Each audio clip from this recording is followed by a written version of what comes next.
Hi guys, it's Willow Moon. I'm going to try to make this a fast video, but this is going to be a video about how I figure out how to structure a spell. So first thing I do is I figure out what I need to do. Like if I don't know what I want to do a spell for, I look at my life and look and see what I need help with. Particularly in this point of time, I need help with a happy home spell.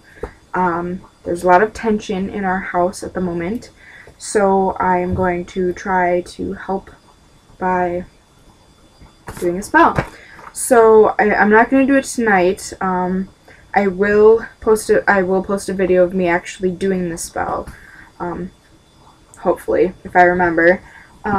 So how I start is I look through the Encyclopedia 5,000 Spells, or any book that really gives you an idea of or Scott Cunningham's Book of Herbs, or different crystals. I actually haven't looked through the crystal books to find a crystal that would work for the spell bottle that I'm doing.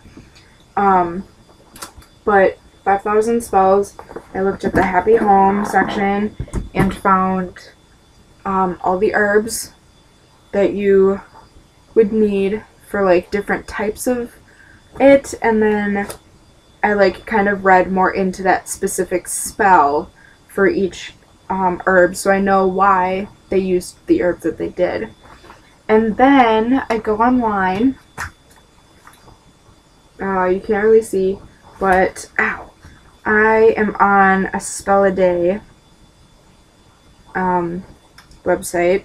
It's LLEWELLYN.com. I've used that website a few times. So I found a quote that was really good for envisioning something, because for me, a spell, if I'm doing a spell bottle, I will meditate with the finished spell bottle sealed and everything. I will meditate with it, envisioning its workings, and the way that a quote on the website explained it was really good, so I wrote that down. And then I found another spell on gypsymagic-spells.blogspot.com for a white candle and a piece of paper with red writings on all the things or all the sorrows and why things are the way they are. So I will be doing, there's sand on this candle. I will be doing that type of stuff too. So I incorporate many different spells in the spells that I make. I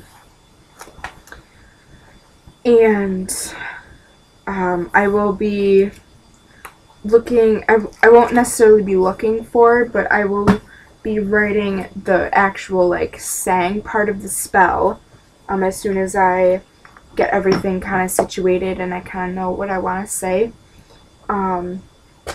So what I'm doing now is I'm gathering up all the things that I need.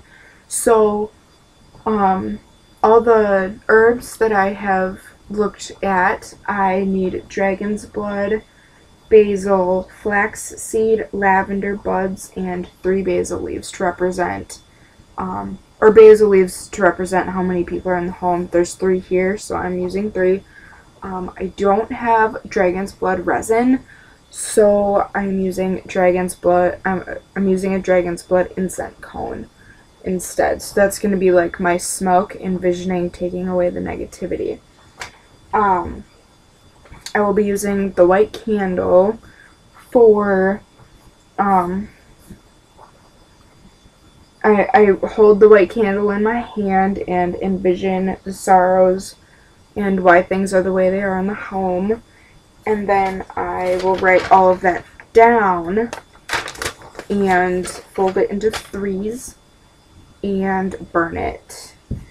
And what I'm going to do is I'm actually going to put the burned paper into the spell bottle. I am contemplating using the blue one, but I don't like the shape of these bottles, so I might just go with this one. It's kind of a tie between the two. I'm not really sure. So what I'm doing is I'm gathering all my things up, and then like the day of or the day before I will write like it finalized down. I won't write it in my spell book until I actually do it, so I know like what I actually said and stuff.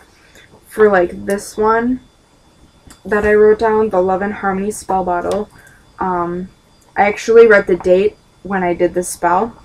That's actually up there, and it worked really well, actually.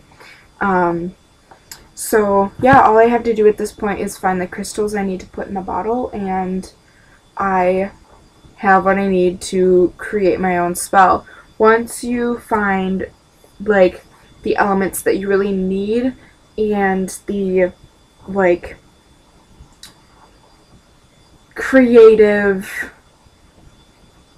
inspiration that you need to write your spell, you can use your creativity and your knowledge and your own particular feelings to create the rest of your spell. You don't really need to go online and do a spell exactly the way it is. One thing that I love about this 5,000 Book of Spells book is that these spells have been around for hundreds of years. Like, and these are ridiculous. Some of them are like ridiculous. Like, I think one is capturing a love spell is like capturing a footprint, the footprint of the person that you want to enchant or whatever. And I was just like, you can't get someone's footprint like that anymore. I don't know. It was just, they're so old, they're so outdated, but you know that something will work if it's been around for hundreds of years. So that's why I like the old spell books and the stuff that has like the new stuff is more based on the old stuff but with a new twist, but I like to put my own new twist to things. So I like to look at the old spells to like create my own. And it's good. What I recommend is get a basic notebook, decorate it however you want. This is just a picture off of DeviantArt, but it's just, actually I think it's a 5-star notebook, and just write in it however you want, like I was starting to get kind of fancy in here, but like this page is like ridiculous, and then like, you know, it's like so doodled, it's ridiculous. So it's, get like a book of shadows that you won't care for ripping the pages out, or like you don't care if you make mistakes, and then like a rough draft for your book of shadows or your book of spells, and then get a book like this one I got at Michael's. I think they're on clearance for like $1 now or something, but like this was a $3-4 book. It's really nice looking, and I'm gonna use it as my book of spells for now. There's a lot of pages in here, so I got a long time to do all these spells, but so you like write them nice and neatly as you go. Like the difference between that, like scribbles and everything, compared to that is so much nicer. So then once you like get your spell going and you know what you're gonna do, or you've done it and you want to finalize it, you can do it. For some reason I wrote in cursive for this one. Probably because it was a love and harmony spell, and cursive is kind of lovey-dovey nowadays. So yeah, I kind of rambled for the end of this video. But yeah, if you have any questions, let me know. I am more than happy to like let you guys pick my brain for things. I haven't done a lot of spell work and ritual work lately. Actually, for the past, I think it was 2 months since I've posted, like, before my recent videos, my before bangs videos, I guess I can say. Just pick my brain, and I'm willing to answer any of your questions. I haven't replied to any of the comments left from the giveaway posts because I'm leaving them unopened, so I know, so I can keep, my brain can keep track of things better when they're like that. So I will reply with a message once I'm putting all of the names in the jar. I'm thinking about going through now to like get all the names in a jar and like keep it when we give away stuff. Actually, I think that's what I'm gonna do. Awesome. Okay, I'll reply to your messages soon. So thanks for watching this. Thanks for putting up for the rambling at the end. I will talk to you guys later. Blessed be.